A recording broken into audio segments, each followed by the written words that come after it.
June 3 నుంచి 20 తేదీ వరకు రాష్ట్ర వ్యాప్తంగా రెవెన్యూ సదస్సులు నిర్వహించడంతో పాటు ఇందిరమ్మ ఇళ్ల సామగ్రి కొనుగోలుకు మండల స్థాయిలో ధరల నియంత్రణ కమిటీలను ఏర్పాట్లు చేయనున్నట్లు రాష్ట్ర ముఖ్యమంత్రి రేవంత్ రెడ్డి తెలిపారు.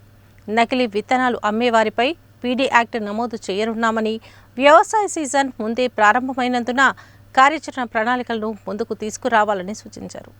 ధాన్యం సేకరణ, వ్యవసాయ సీజన్ సంసిద్ధత, భూభారతి, ఇందిరమ్మ ఇళ్లపై రాష్ట్ర ముఖ్యమంత్రి రేవంత్ రెడ్డి హైదరాబాద్లోని కమాండ్ కంట్రోల్ రూమ్ నుండి రెవెన్యూ మంత్రి, పౌర సరఫరాల, ఇరిగేషన్ శాఖ మంత్రి ఉత్తమ్ కుమార్ రెడ్డి, వ్యవసాయ శాఖ మంత్రి తుమ్మల నాగేశ్వరరావుతో కలిసి జిల్లా కలెక్టర్లు, సంబంధిత శాఖల అధికారులతో వీడియో కాన్ఫరెన్స్ నిర్వహించారు.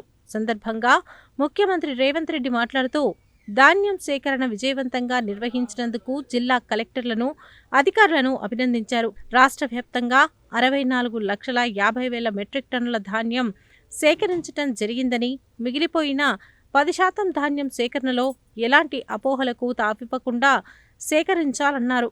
ధాన్యం కొనుగోలులో భాగంగా 12,184 కోట్ల రూపాయలు రైతులకు చెల్లించడం జరిగిందని, ధాన్యం సేకరించిన 48 గంటల్లోనే చెల్లింపులు చేస్తున్నామని, జిల్లా కలెక్టర్లు గత సంవత్సరం, అంతకు ముందు సంవత్సరం ధాన్యం సేకరణ, చెల్లింపుల వివరాలతో పాటు ఈ సంవత్సరం చేసిన ధాన్యం సేకరణ, చెల్లింపులపై ఎప్పటికప్పుడు బులెటిన్లను మీడియాకు తెలియచెయ్యాలని, ఎవరైనా ధాన్యం సేకరణపై తప్పుడు ప్రచారం చేస్తే అవసరమైతే పోలీస్ కేసులు పెట్టాలన్నారు. ధాన్యం ఉంచేందుకు అవసరమైతే స్థానిక గోడౌన్లను అద్దెకు తీసుకోవాలన్నారు. ఎప్పటికప్పుడు మిల్లర్లను పర్యవేక్షిస్తూ ధాన్యం సేకరించాలని తెలిపారు. వానాకాలం సీజన్ ముందే ప్రారంభమైనందున అందుకు తగ్గట్టుగానే ప్రణాళికలో మార్పులు చేసి ముందుకు తీసుకురావాలన్నారు. రాష్ట్రంలో మంగళవారం నాటికి 29% అధిక వర్షపాతం నమోదైందని తెలిపారు. గడిచిన సంవత్సరాలలో వాడిన ఎరువులు, విత్తనాల వివరాలను ఆధారంగా చేసుకుని ఈ సంవత్సరం ఎంత ఎరువులు, విత్తనాలు కావాలో ముందస్తు ప్రణాళిక రూపొందించాలని, అవసరమైతే ఇంకా ఎక్కువగా నిల్వ ఉంచుకునే ప్రయత్నం చేయాలన్నారు.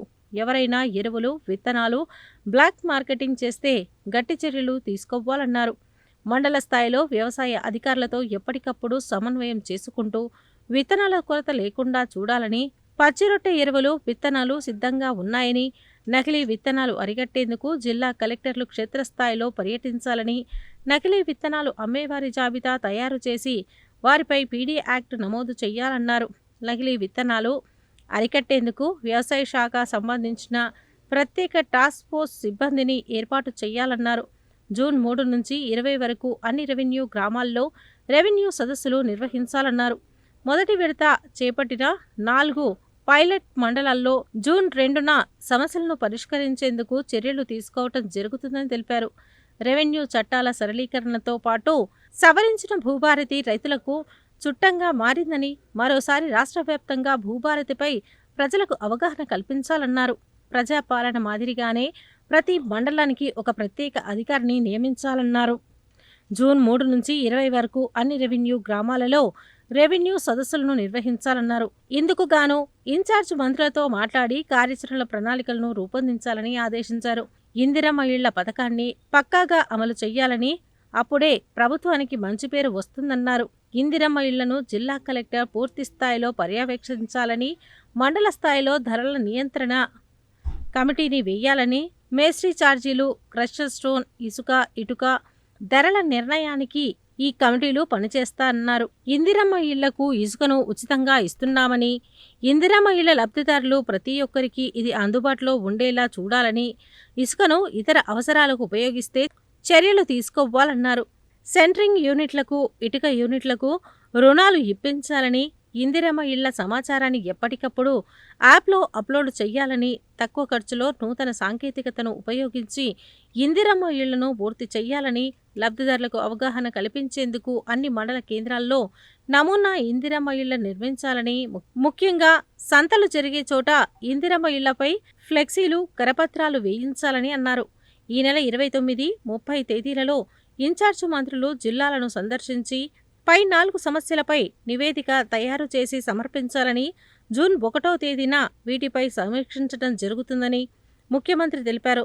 జూన్ 2న రాష్ట్ర అవతరణ దినోత్సవ వేడుకలను ఘనంగా నిర్వహించాలని ఆదేశించారు.